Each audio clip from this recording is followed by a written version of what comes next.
এক লোক মারা যাওয়ার আগে তার নাতিকে 3টা উপদেশ দিয়ে গেল। 1, ঘরের বউকে কখনো মনের কথা বলবি না। 2, বাড়ির সামনে কখনোই বড়ই গাছ লাগাবি না। 3, পুলিশের সাথে কখনোই বন্ধুত্ব করবি না। দাদা মারা যাওয়ার পরে নাতির মাথায় সারাক্ষণ একটাই চিন্তা, দাদা কেন এই কাজগুলো করতে নিষেধ করে গেল। নাতির মনে একটা সময় জেদ চেপে বসলো।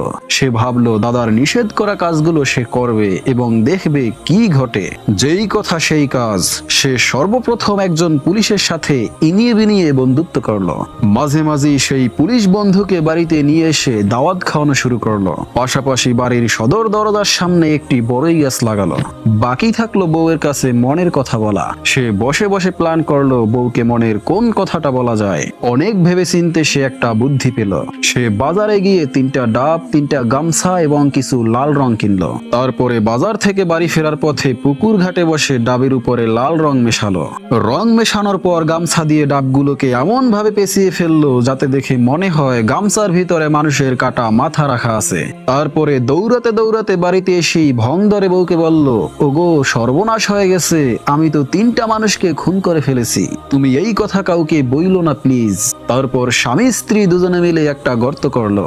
সেই গর্তে 3টা কাটা মাথা মানে ডাব পুঁতে রাখলো। তারপরে অনেক দিন কেটে গেল, কোনো প্রকার সমস্যা হলো না।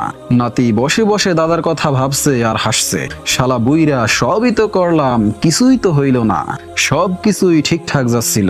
ব্যাপারটা এক সময় সে ভুলিয়ে গেল। হঠাৎ একদিন তার বউয়ের সাথে তার প্রচুর ঝগড়া হলো। রেগে গিয়ে তার বউ বলল, তোর গোপন কথা আমি ফাঁস করে দিব, ওয়েট। বউ তখন স্বামীর পুলিশ বন্ধুকে ফোন করে বাড়িতে ডাকলো। পুলিশ আসার পর লোকটির বউ পুলিশকে গর্তের কাছে নিয়ে গিয়ে বলল, এখানে 3 জন মানুষের মাথা আছে, আমার স্বামী এদেরকে খুন করছে। গর্ত থেকে পুলিশ গামছা পেছানো 3টা মুন্ডু বের করলো। গামছা খুলে দেখা গেল 3টা ডাব। বউ তখন বলল, এখানে তো মানুষের মাথা ছিল, নিশ্চয়ই আমার স্বামী মাথা চেঞ্জ করে ডাব পুঁতে রাখছে, আমি নিজে সাক্ষী। পুলিশ সঙ্গে সঙ্গে লোকটাকে বলল, অ্যারেস্ট হিম। লোকটি দৌড় দিতে যাবে, ঠিক তখনই সদর দরজায় বড়ই গাছের কাটা পায়ে লেগে লোকটি পড়ে গেল।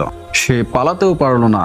পুলিশ তাকে ধরে থানায় নিয়ে গিয়ে মারতে মারতে জিজ্ঞেস করলো, বল মুন্ডুগুলা কোথায় লুকিয়ে রাখছিস। লোকটা তখন আকাশের দিকে মুখ করে কাঁদতে কাঁদতে বলল, দাদা আমারে বাঁচাও, আমার শিক্ষা হয়ে গেছে, আমারে বাঁচাও। প্রিয় দর্শক, এই গল্পের উপদেশগুলো আমাদের জীবনের প্রতিটি পদক্ষেপে সাবধানতা ও চিন্তাশীলতার প্রয়োজনীয়তার কথা মনে করিয়ে দেয়। দাদার উপদেশগুলোর মধ্যেই লুকিয়ে আছে জীবনের কঠিন শিক্ষা, যা সরাসরি না বুঝলেও প্রতিটি পদক্ষেপে ফলাফলের মধ্যে প্রকাশিত হয়। দাদার প্রথম উপদেশটি ছিল, ঘরের বউকে কখনো মনের কথা বলবি না। বলা হয়ে থাকে প্রতিটি সম্পর্কের মধ্যেই কিছু কথা ব্যক্তিগত রাখাই ভালো, যাতে বিপদের মুহূর্তে সেই কথাগুলো হাতিয়ার হয়ে না ওঠে। অতিরিক্ত বিশ্বাসে ব্যক্তিগত গোপনীয়তা হারিয়ে যেতে পারে, যা ভবিষ্যতে সমস্যার কারণ হতে পারে। দ্বিতীয় উপদেশটি ছিল, বাড়ির সামনে বড়ই গাছ লাগাবি না। এটি আমাদের মনে করিয়ে দেয় যে কোনো কিছু করতে গেলে তা ভালো করে ভাবা উচিত, কারণ সামান্য কোনো উপকরণ অনেক সময় সমস্যার জন্ম দিতে পারে। এক্ষেত্রে বড়ই গাছটি ঘটনার গতিপথে গুরুত্বপূর্ণ ভূমিকা পালন করছে। তৃতীয় উপদেশটি ছিল, পুলিশের সাথে কখনোই বন্ধুত্ব করবি না। এটি কেবল পুলিশ সম্পর্কিত নয়, বরং সঠিক মিতব্যয়িতার দিকে ইঙ্গিত দেয়। প্রয়োজন বোধে সাহায্য পাওয়া ভালো, তবে এমন সম্পর্ক গড়ে তুলতে হবে যাতে নির্ভরশীলতা ও বিশ্বাসের সঠিক ভারসাম্য থাকে।